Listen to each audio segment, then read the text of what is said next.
And it was this electric moment where I had waves of laughter coming at me in ways that I had never experienced. And I was like, oh, this is something really special that I want more of.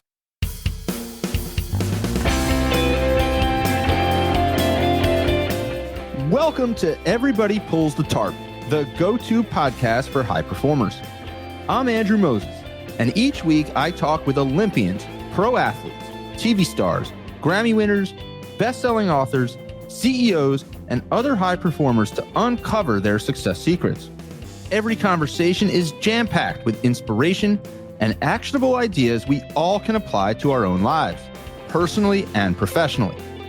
Get ready for a behind-the-scenes look at the techniques, processes, and mindsets powering the world's most successful people. Let's go.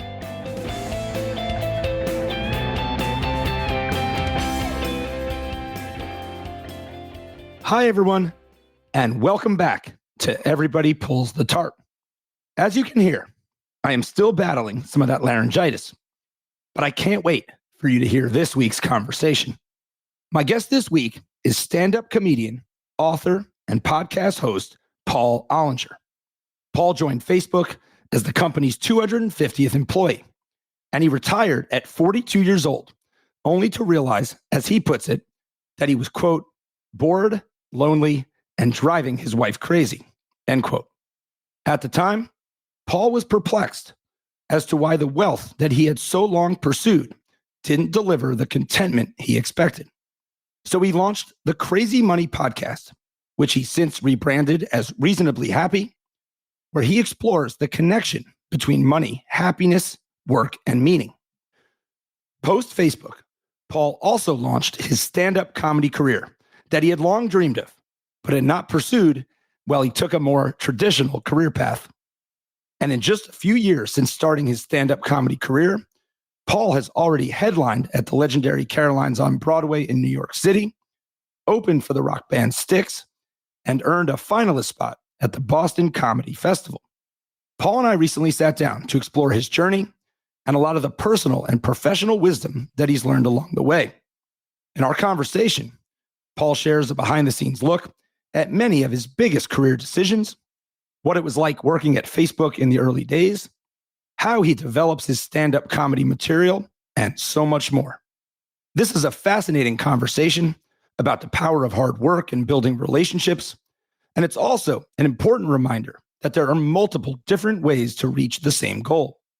I hope you take away as much from my conversation with Paul as I have. Oh, and one more thing. This podcast is presented solely for educational and entertainment purposes.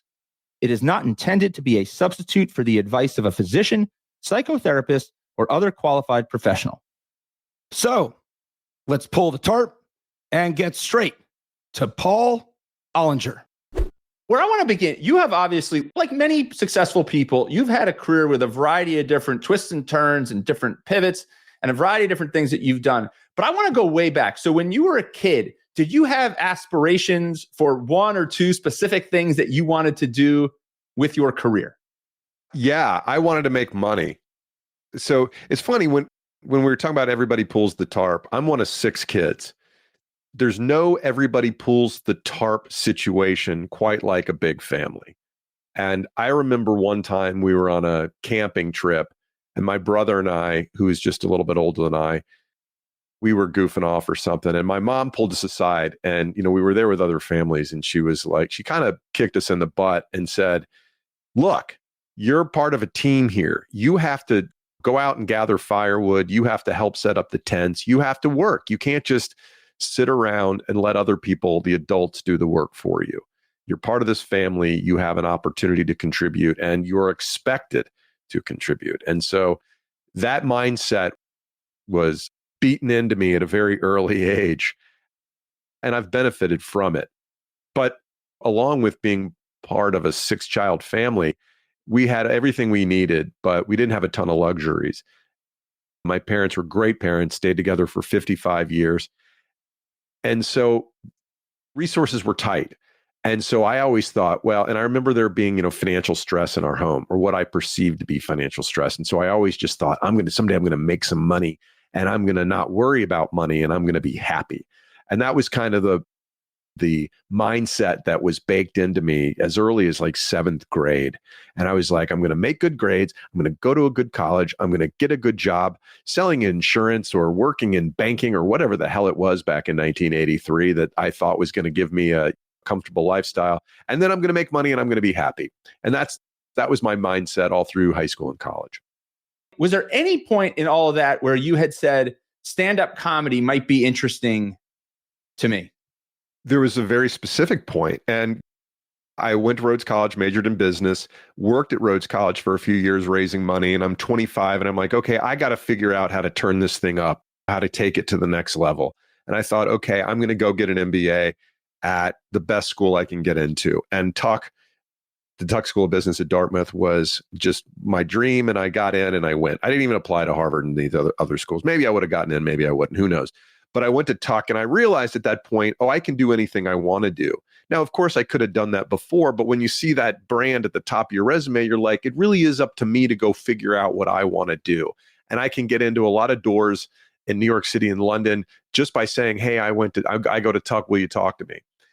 And so I was always interested in media, but one night at Tuck, I was invited to host a talent show. And because I'd written this Smart Aleck article in the student newspaper, and I got up and I just made fun of my friends for 15 minutes. And it was stand-up comedy. And I never thought I could do stand-up comedy. I just was making fun of my friends.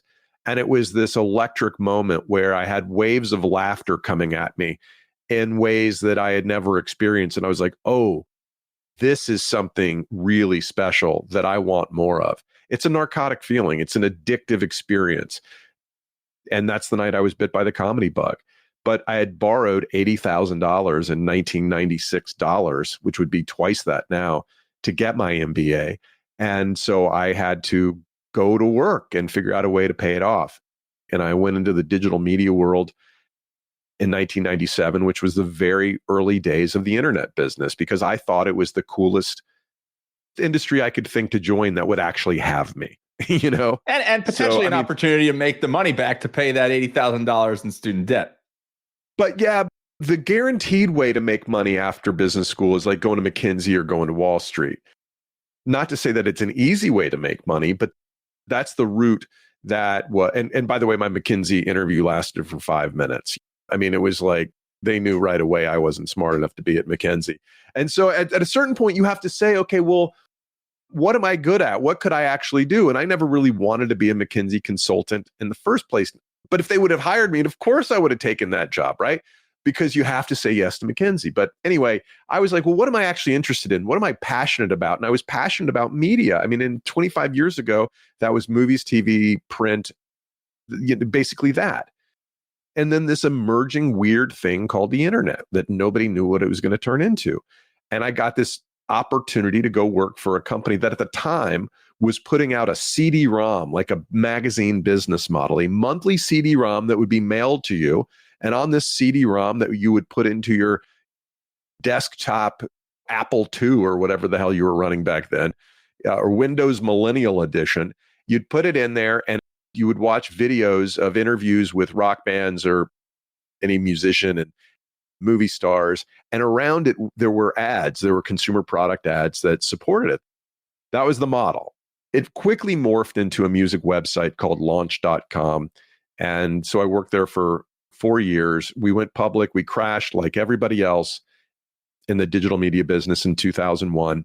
I made no money. I don't want to brag. I made $3,000. So big time. I made no money basically, but Yahoo bought us at the bottom of the dot-com bubble. And basically they just rescued us. But at Yahoo, they gave us some stock options. And over the next 4 years, Yahoo stock really skyrocketed. And I was able to pay off my student loans and put some money in the bank. And eventually I went to LA and did stand up full time. Paul, there's a lot of steps in between and a lot of things I want to explore. I am curious. You talked about kind of catching that comedy bug that night at that talent show. Yeah. When you were making fun of your friends. Yes. But then you had the kind of like reality set in. You said, like, I have to go make some money. I have to take the best path that I can to pay off those student loans and set myself afoot here with my career. Did you just like put that bug right away for the time being? Or was there this constant tug and pull at that point in your career with like, I really wish I could do that. I really wish I could scratch this, but I have to go do this. Yeah, I was obsessed. And I mean, to the point where some of my passwords were like comedy related. I mean, I was thinking about it all the time. It was this thing that was sitting next to me. And I'm like, I'm a sales guy, but I also love comedy. And you have to have balance. There's a time for everything in your life and in your career. And sometimes your first priority is to put money in the bank. And I had a career counselor at Tuck named Steve Lebrano, who's a great guy, still at Tuck, actually.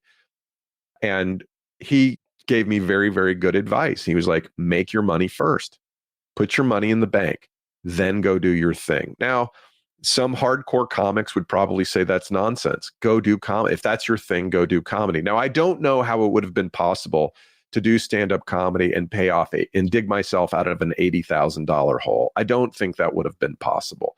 Now, maybe I would have made the big time within 10 years or something, but the numbers would say most likely not. So I don't know. I followed my own path. I did what I felt like I needed to do when it was the time to do it.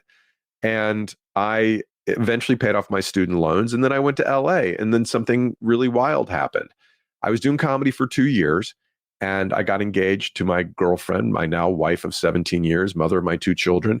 And I was like, you know what? I need a job again because I want to have a stable financial home where I can have kids and not worry where the next dollar is coming from. And a friend of mine who I'd worked with at Yahoo called and said, hey, do you want to come join this small company called Facebook? And I stumbled into a job as the 250th employee at Facebook in 2007. I had no idea what Facebook was going to become. No idea. I said to my wife at one point, someday this company could be as big as MySpace, right? That's the extent of my vision. However, I did know, I was like, okay, well, and I had joined Facebook maybe 6 months before, and it had only been, it was just soon after the point where Facebook was available to people without a .edu email address. So I was relatively early on the platform. And you could see this thing in social media where if I join and 2 of my friends join, well, that's geometric growth. So it had the potential to grow incredibly fast. But I never had the vision that Facebook would become anywhere close to what it has become. But I followed my instincts.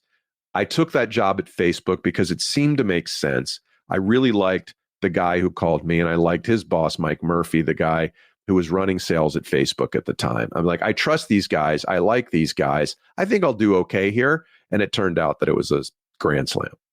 Sure did. Paul, I'm going to go back a moment or two and we'll get to Facebook in a minute as well. A moment or two, you talked about the advice from your career counselor to, put the money in the bank first, and then you can kind of figure it out from there. And you, in a little bit of a reflective moment, you said, there's comedians out there who would say, just go for it. If this is your passion, just go for it. Yeah. And I hear that from a lot of different people in a lot of different industries, a lot of different professions. But I think sometimes we're guilty of like that survivorship bias, right? Like we typically only see the people who make it big, right? Who are that, even though I say there's no such thing as an overnight success, who on the surface look like that overnight success where it really worked out. And we forget that for every one that quote unquote makes it in an industry like that, there are thousands who set out to try that created other challenges and limitations for themselves along the way. Without question. Absolutely. I think about that advice that your career counselor gave you, and I think that's wise advice. That's not to say that someone listening who has a passion should do the unconventional, right, and just try and make it happen. But I do think that was wise advice that you got there that has certainly served you well. Well, it has. And I think that you only get the answer to one question on a career. You can't find out both what would happen if I went to Facebook and what would happen if I had stayed in comedy. You can't get the answer to both of those. I think if I had stayed in comedy, maybe I would have ended up on the business side of comedy.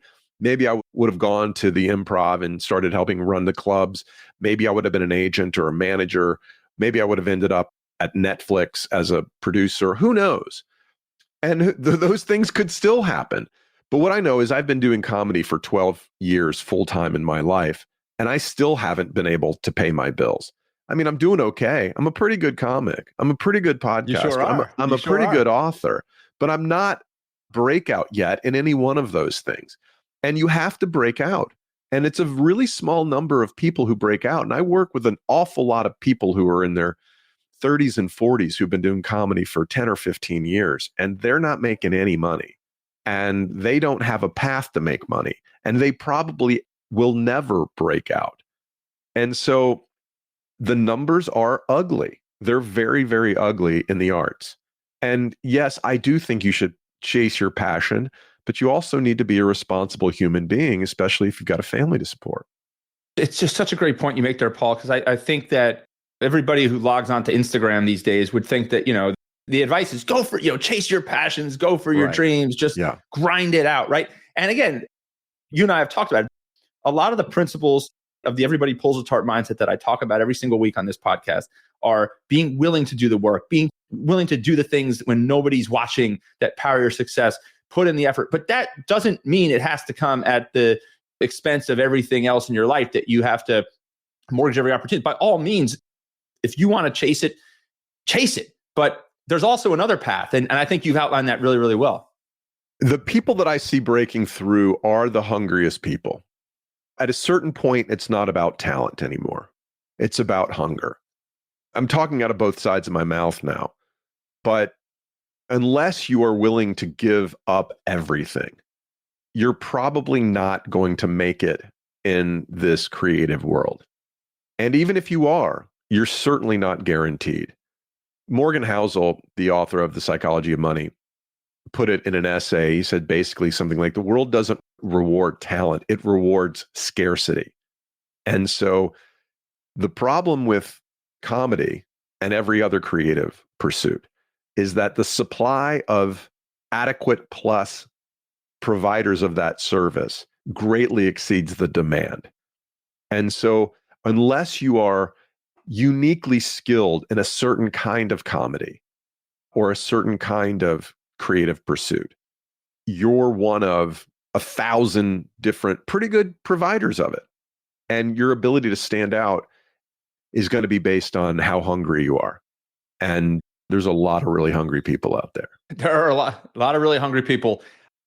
I'm curious, again, just to kind of go back to something you said earlier. You said, you can never get the answer to like both decisions, right? Had you, what would have happened if you had pursued comedy right out of the gates, full time? What would have happened if you, and like you said, like this whole idea of, the way you got connected with the opportunity at Facebook, which was certainly career and life changing for you, wouldn't have happened if this, right? I always tell people, when people talk about like house hunting or apartment shopping, right? I always say, this is not like buying a typical product. You can't line up the 7 choices that the different retailers create in some other industry, right? And choose the one of the 7 that's best for you. When you're house hunting, houses come onto the market, they go off the market. You have to make the best decision for you in the moment based upon a variety of different factors. And I think career decisions are very, very similar to that idea, where you don't go to an aisle of a store and say, well, these are the 13 jobs that you can choose from, Paul, or these are the 17 jobs that you can choose from, Andrew. You have to make a decision with the supply that is facing you in the moment. I think that's just an interesting idea and a challenge that we always have to be mindful of. There's a lot of luck involved in these things. I was talking to somebody I worked with at Yahoo 25 years ago, and we were reflecting on how the quality of the average employee that we worked with at Yahoo was incredibly high.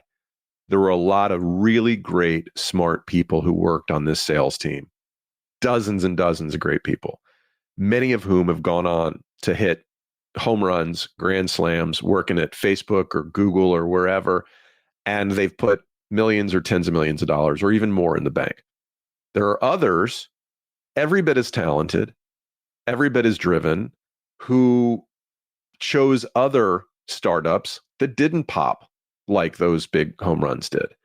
And if I were out to optimize for money, I probably would have stayed at Yahoo and been the Western region VP of sales for a while. And maybe someday I would have run the national sales team. I wouldn't have quit to go do comedy. I wouldn't have ended up at Facebook. And so I didn't choose Facebook because I thought I was going to make a ton of money. There's a lot of real luck involved in these financial outcomes. among very similar talented people. That's just life. I think there is a lot of luck. I always say, like, you can create, to an extent, you kind of create the opportunity for luck by putting a lot of good in the universe. Now, right, of course, I don't attribute my success to luck. I contributed to good fortune. And when the Facebook call came, I had the skills, the network, and the reputation of being a reliable person to work with that I had earned over years.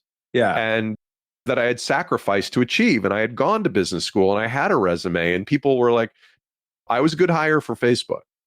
I don't want to minimize that. No. And that's when people say that they get lucky, I always say, like, well, no, you didn't get lucky. You did something to create that luck. Sure, but I could have ended up at MySpace instead, Sure. and not to pick on MySpace, but I mean, if you chose to go to MySpace instead of Facebook, which, by the way, MySpace was 4 times as big as Facebook when I went to Facebook. MySpace was the leader. And so, or I could have chosen to go back to Yahoo or whatever. So you don't know which of these objects is going to turn out to be a great choice, even if you have the resume and the background and the reputation. Now, you need that. Luck is the residue of design and all that. You got to put in the work. You got to be ready when the call comes, or you're never going to get the call.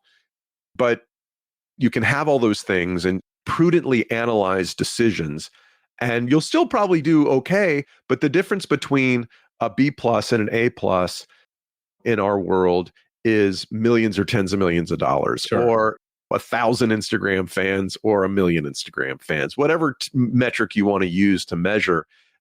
The difference between the 99 and the 100 percentile is massive. You glossed over it a little bit before, like, where I'm always curious, like, to peel back the onion on these little moments that have an inflection point on our lives and our careers. What are the circumstances that led to the phone call or email that led you to at least have a conversation about joining Facebook? Paul Borud was a dude I worked with at Yahoo. He's a lot of fun. We had a lot of good times together on the sales team that we were on together and out of the Sunnyvale office. Mike Murphy was the head of the VP of West Coast sales at Yahoo. Mike went over to Facebook to run sales, and that was a home run decision for him. The first hire he made was pulling Paul out of a Yahoo sales position to run the West Coast of Facebook.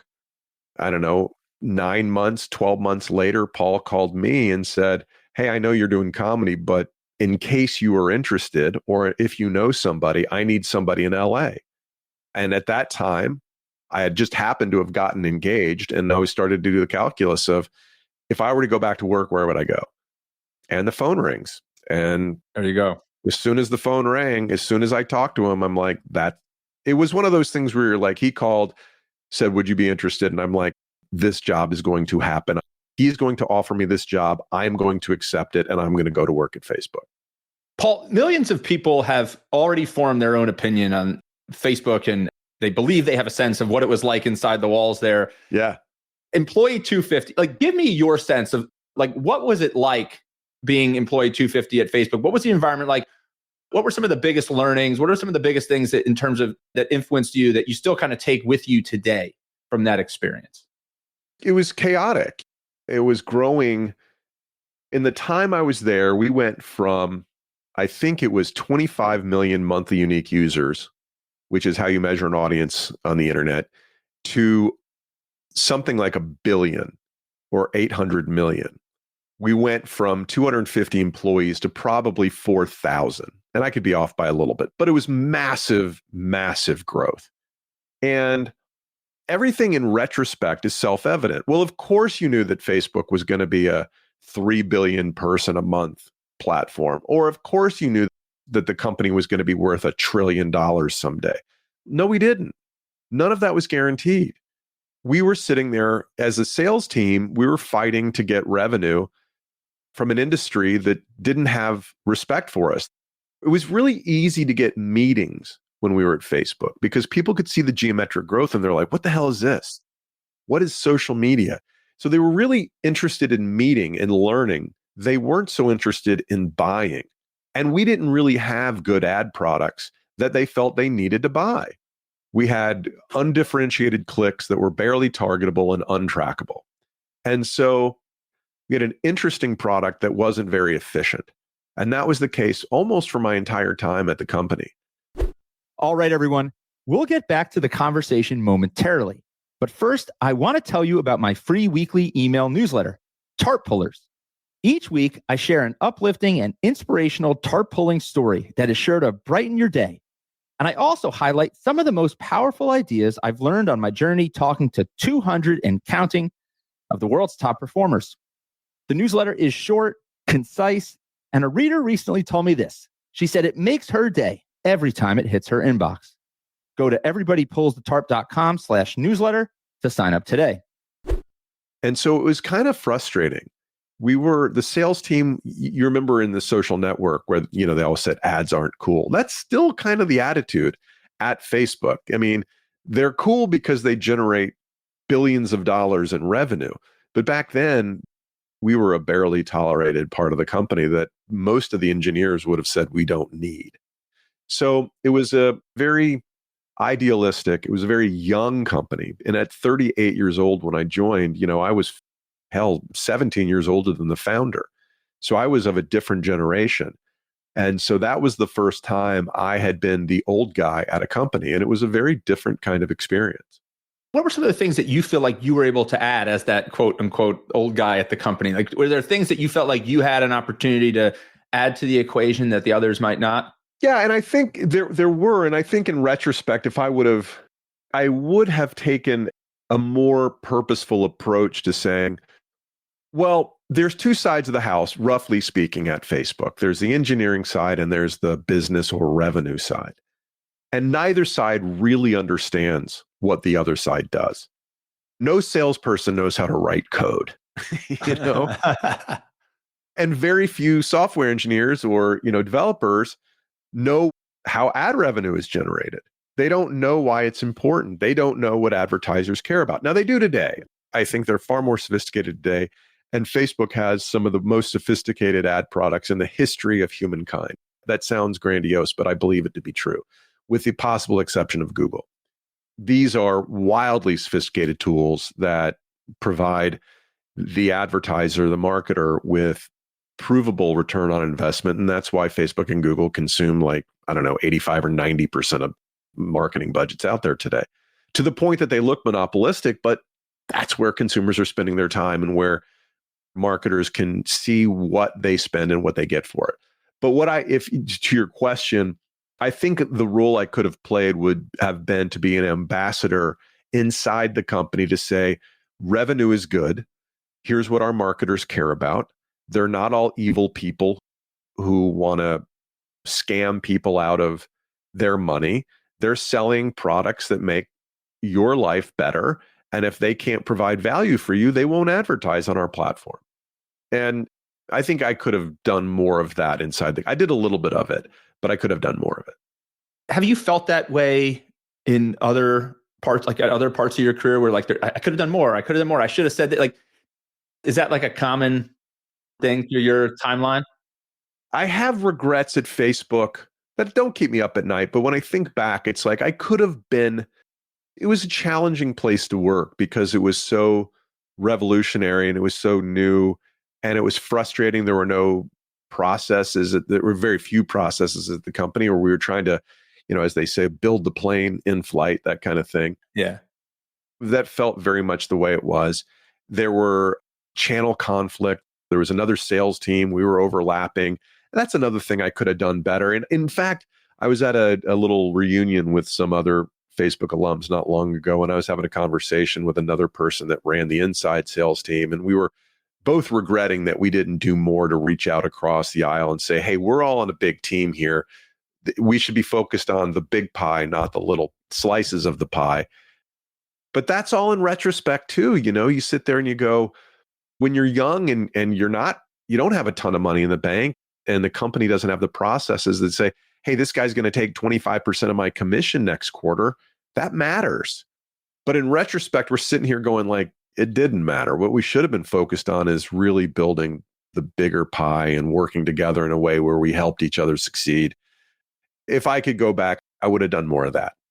Paul, what's one thing? I mean, Mark Zuckerberg's obviously, he's been well documented by many, many people. What's one thing about him as a leader that would surprise people, like if they were to hear?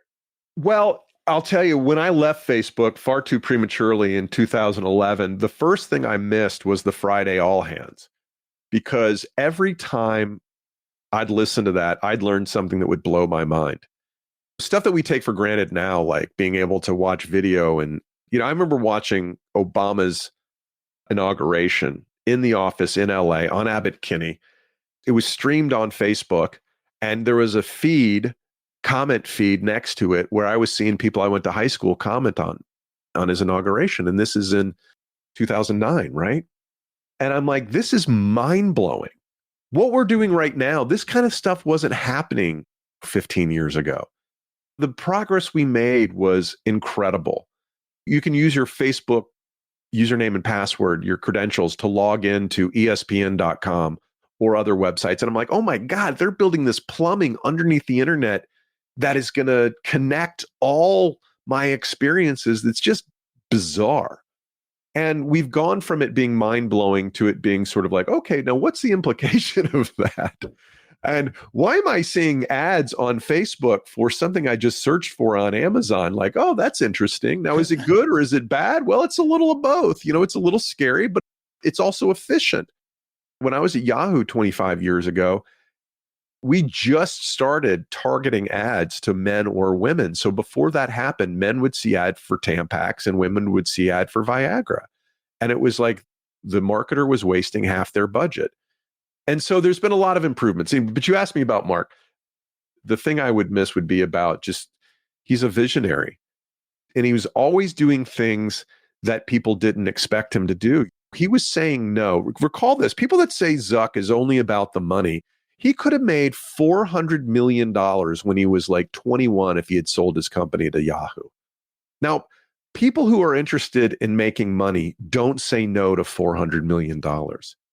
People who are trying to change the world or build something that doesn't exist say no to $400 million.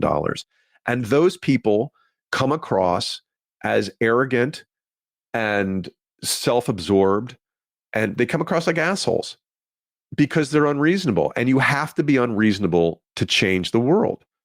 And that's what Zuck was doing. I remember him saying things like, and again, I was a salesperson, and so I was compensated in 90-day increments, right? We have a sales goal for every quarter. You got to hit your number. To hit your number, you've got to convince the advertiser to spend money on your platform instead of on Yahoo or MySpace. So I was focused on, how do we tell the story against Yahoo and MySpace? Because that's the story my advertisers wanted me to tell. Zuck is like, forget about MySpace and Yahoo. We're not competing against those guys. We're trying to connect humankind. All right, that's a very different goal than we're trying to get 10 million extra dollars in ad revenue next quarter. F that, man.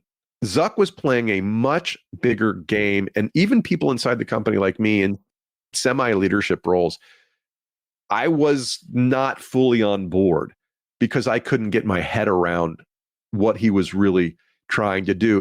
It did dawn on me a few years into my role there. I was like, oh, this guy's serious about this, and he's playing a very different game. And as the very steep learning curve went from tens of millions to hundreds of millions, we're just lapping Yahoo and MySpace as those companies are catering. It was clear that he was playing a very, very different game, and that this guy was Jobsian or Gatesian in his vision.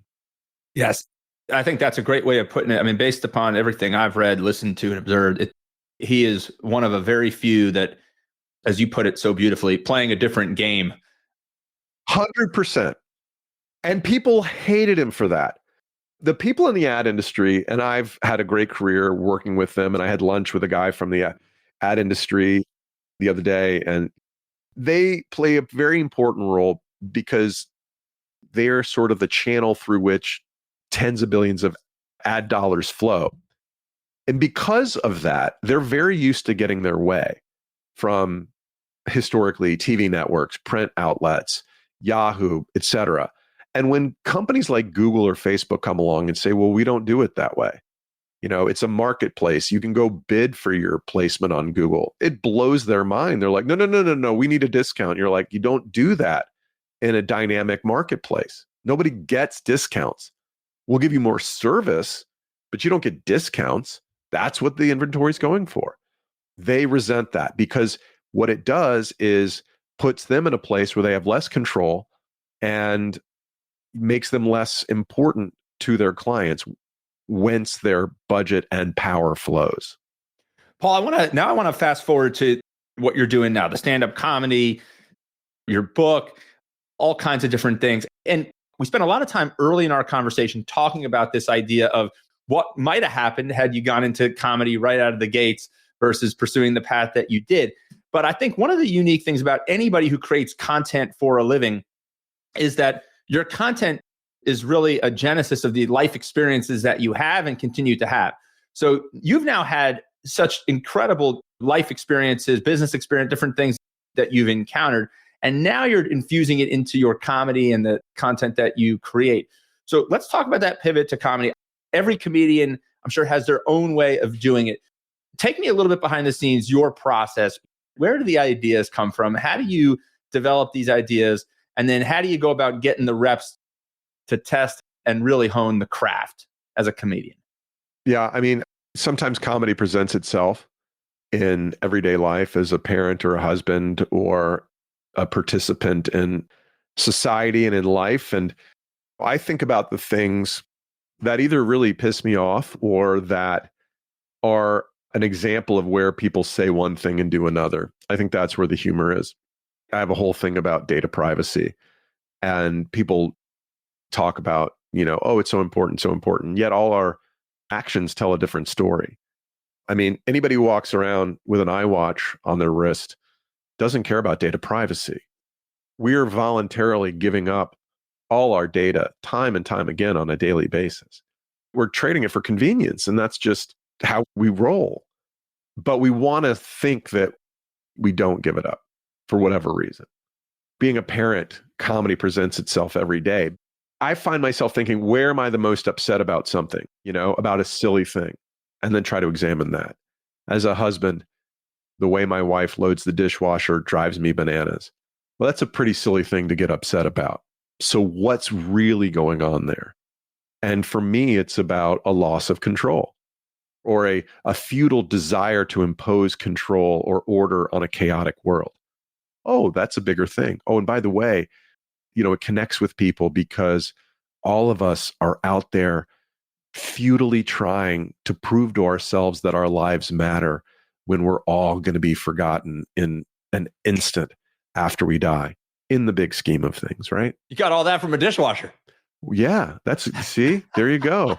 We're tapping into big themes, man. Like this is all, I think the reason people get so bent out of shape over Facebook or spend their time creating, I've got a joke. I don't even tell it much, but it's like my wife said to me the other day, you need to quit staring into Facebook. I'm just trying to find the answer to a question. And she said, what question is that? It's like, does anybody care that I'm alive? Right? Because that's all this is we're all just trying to prove to ourselves that we matter and that we exist. And ironically, we take ourselves out of the moment with the people who actually do care about us or the people that we care about the most to try to prove to complete strangers that we're important. And it's a big travesty. Like so many things in life, Paul, comedy strikes me. And again, some people listening, maybe in stand-up comedy, maybe want to pursue a path in stand-up comedy. But most of the people listening are doing something totally different. But I think there are as I've studied comedians and studied your career a little bit, there's so many things that all of us, regardless of what we do, can take away from the way comedians go about their craft. I mean, to me, the way you have to adapt on the fly, the way you have to take in and adjust to different environments, the way you deliver something, is almost more important than what you're delivering. How do you go about taking an idea? You explain kind of where a lot of the ideas come from. How do you take an idea and then kind of put it through the Paul Ollinger kind of process to get it to something that you feel confident sharing on a stage with other people who aren't your friends, like those friends that you performed in front of many, many years ago at Dartmouth? Yeah, that's the thing. When you perform in front of your friends, you get this false confidence that you're actually much better at comedy than you are. And when you go from performing for your friends and then in front of strangers, you go, oh, this is very different. I did comedy at Yahoo sales events a bunch of times, and it's like, oh, I know, or in a Dartmouth or other places. It's like, if you know everybody in the room and you know what they care about and you can make inside jokes about their work or their classes or whatever, that's not comedy. That's doing a roast, right, of your friends. Then when you're performing in Riverside County, California, in front of people you have nothing in common with, and you realize that you've got to figure out a way to connect with strangers, that's a very different deal. And so the way you figure out if something's funny is to say it out loud on stage. You can workshop it and hone it and try to wordsmith it as best you can. But until you speak those words on stage, you don't know if there's anything there. So this weekend I had 4 spots.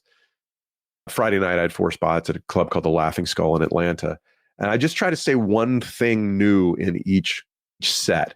Like, I know what old stuff is going to work, but so I got this new idea that this whole idea of rating things 5 stars is such a joke, because it's not a 5-star scale. It's either 5 stars or other, right? So I think Uber should have either, all your Uber drives are basically fine. It's not 5 stars. It's fine. How was it? Fine. I got there. Nothing happened. It's fine. They should be fine or other. Well, what's other? Cat hair, Christian rock, mild racism, explain that, Uber, right? That's a real rating. Right. 5 stars means nothing if everybody gets 5 stars unless they have an accident. So that was something and I don't know. I mean, maybe there's something there. Maybe it's not. Why didn't I get 5 stars? Because you're the Hampton Inn in Dayton, Ohio. That's why. You're never going to get 5 stars. The Four Seasons in Maui gets 5 stars. 3 stars is your 5-star. Or the way that every company wants to send you a survey, right? It's like you just bought a pack of Dentyne at Walgreens and they want to send you a survey about your gum discovery journey. And you're like, I bought a pack of freaking Dentyne, man. I don't want to talk about it. And they're all like, did you have the most wild, earth-shaking orgasm after buying Dentyne at Walgreens? No, I didn't, because you're Walgreens and it's chewing gum. So this is all new stuff that I don't know if there's anything there, but it's like when something's itching at you inside, you go, okay, that's something. I don't know what it is, but it's something. And where it ends up is often different than you think it'll go. But when you find out what they laugh at, you go, oh, that's the thing that's connecting. That's a common through line, Paul, in a lot of the conversations that I've had with successful people from different crafts. Authors of fiction, for example, they say, if there's an idea or kind of a plot or a piece of a plot in their mind that they just can't kick, they can't forget about it, it's gnawing at them. Or if they're a historical fiction author and they just continue feeling compelled to do research on a topic, they believe that there's enough there to at least explore. The same with musicians. I've had conversations with a lot of Grammy winning and very successful musicians who say that some of these ideas just start with little things on napkins.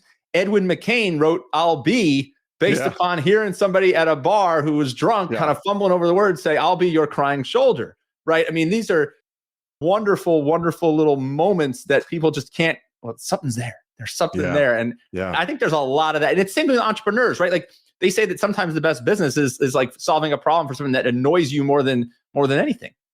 Make the product that you wish you had.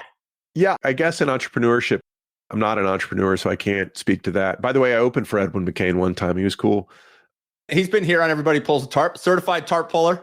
Yeah, nice. Cool. Hey, Edwin, what's up, bro? Remember me? I did 8 minutes in front of you at the Capital City Club in Atlanta, Georgia, a few years back. Yeah, man. I mean, I think that's right, is that they say when the student is ready, the teacher will appear. Well, Edwin had probably been writing songs for years and trying to figure out words that worked or phrases that stuck. And so his ear was ready to hear that lyric when he heard it. And he was smart enough to write it down. And I think that's when you watch Louis C.K. or Dave Chappelle or comics that have been doing it for 25 or 30 years, and you think, how can they put out so much material? One, there's a lot of work that goes into it, and they've got a real work ethic. But they've gotten to be, their intuitive sense of what the craft is and what their voice is so honed after all that work that they go, oh, this is this thing and this is this thing, and they can put it together. But it is, to me, it's that scratch in your throat. It's the itch that won't be scratched. I wrote something for my Substack a couple weeks ago about how terrible the weather is here in New York and how at 55 years old, I'm not into it anymore, this winter bullshit. And it was about Florida. It's like, oh, now I get why people fly to Florida. And it came out of a sense of frustration, this almost just like, I almost want to cry because I'm so cold and I want the weather to be warm again and I want to play golf and all this stuff. And it's like, you go, when you feel that way emotionally, the thing to do is to try to make sense of it on paper. And I think that's what art is trying to translate that experience into something that other people can share. So beautifully said there, Paul. As we get ready to wrap up our conversation, you also host your own podcast. It's called Reasonably Happy. You rebranded it recently from Crazy Money. You explore, just like I'm on a journey trying to uncover the success secrets of many of the world's most successful people and how living the everybody pulls the tarp mindset powers their success. You explore the connection between money, happiness, work, and meaning. You've interviewed guests like LL Cool J, Apollo Ono, Judd Apatow, and many, many more. I'm curious, as we get ready to wrap up our conversation, what are the biggest takeaways from the conversations that you are having with successful people about this interconnectedness between money, happiness, work, and meaning in their lives? What's one or two things that you've taken away that are most profound? We all have so much in common in the sense that we all want more. Everybody thinks that they'll be happier if they have 2x of money, fame, or power. And what we also all have in common is that for all of us, the window's going to close. Even if you're wildly successful like LL Cool J, who has been an A-list celebrity since he was 17 years old, at some point, LL's going to die. His career is going to end. It's more stark when you look at athletes whose career ends with a torn ACL at 26 years old, that if you're very, very lucky, you get a shot to be in the spotlight. But for almost everybody, the spotlight fades sooner than you're ready for it to fade. And even if you're ready for it to fade, when it does, when you take yourself out of the game, there's going to be an existential crisis where you have to understand, who am I and what do I care about? And understanding that before you get in the spotlight is going to help you deal with the time when the spotlight fades. Because happiness and fulfillment comes from an okayness with who you are rather than what everybody else tells you are, good or bad. And those things are consistent across interviews with people who have had big struggles and people who have had massive success. So a lot of the consistent themes I've heard, Paul, and I've enjoyed following your journey, learning more about your journey here today. Hopefully we can do a part two sometime. I know I tune in and listen to the conversations that you have. Speaking of something that has gnawed at me for a long time that maybe you can answer, I have always wondered, if you were to meet LL Cool J, do you call him, you said LL, do I call him Mr. LL, like Mr. Cool J, LL Cool J, L? Maybe this is something I can explore on a stand-up comedy stage one day. I have never known the answer to this question. Paul, give me the answer to this question. Well, his name is Todd Smith, but on air, if you're hanging out with him at his office or at lunch and you're buddies, you call him Todd. If you're interviewing him on a podcast or meeting him in public, he's LL. And man, he is cool. It was such a treat to talk to the guy because he had a very, very difficult youth with his mom and a lot of tragedy in his childhood. But he is a centered dude who works really hard and has an innate sense of who he is and what he can do for the world. And so he lives the Cool J part of his lifestyle. Very, very neat. Well, LL, if you're listening, a seat's always welcome for you here on Everybody Pulls the Tarp. But I'll even bring back Paul. We'll co-host the thing. So you'd be Paul, like, who? That guy I talked to for 45 minutes 6 years ago? Yeah. Paul, thank you for clarifying my question on what I would call LL Cool J if we had the good fortunes of meeting at some point. Mr. J. Mr. J. And thank you just for giving me a little bit of a glimpse and listeners a glimpse into your story, which I think, again, everybody's story is unique, but there are so many things in your timeline, in your career arc, in your life that I think people can draw upon and reflect on as they're making decisions and determining what's important, what's valuable to them. No question, you are a tarp puller. Certified member of the Everybody Pulls the Tarp family. Thanks, Paul, man. thank you for spending a little bit of time with me this week, all right? Thanks, Andrew. I appreciate it. Thank you for joining me this week. Be sure to subscribe in your favorite podcast app so you can catch all of our upcoming episodes. And if you're like me and want a world full of tarp pullers, then leave a review to help others find us. You can also follow me on Instagram at AndrewMoses123 and sign up for my email newsletter at everybodypullsthetarp.com/newsletter. I'll share tips and insights to help you achieve maximum success and happiness. Until next time, keep pulling the tarp.